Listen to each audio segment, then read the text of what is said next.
কালকে তো গতকাল ভ্যালেন্টাইন্স ডে গেছে। হ্যাঁ, এখন আমাদের ছোট ভাই হচ্ছে খুব প্রেমিক পুরুষ, তো দেখি তার মানে মনে কিরকম চলে প্রেমটা।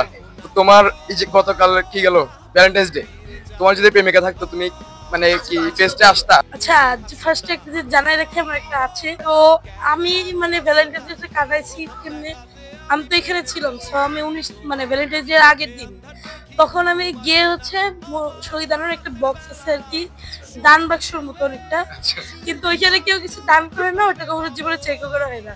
তো ওটার তালাটা ভাঙা অনেক আগেই হয়েছে। তো ওইটার মধ্যে আমি গিফট রেখে মেসেজ করে দিয়েছিলাম ওইখান থেকে গিফট। ও ভাই, আমি বলি কারে। ও আচ্ছা, সামনের ফেস গুলোতে আসবা? সামনে তেলে আচ্ছা, আমার তেলে 4 জন আছে, 4 জন আপনি একটু করে দিতে পারবেন? এই যে আমার একটা সাইড চেক আর একটা বেক। ভাই ভাই ভাই, তোর যে কথা ভাই, ভাই আমাদের তো লাইফে কেউ আসলো না ভাই।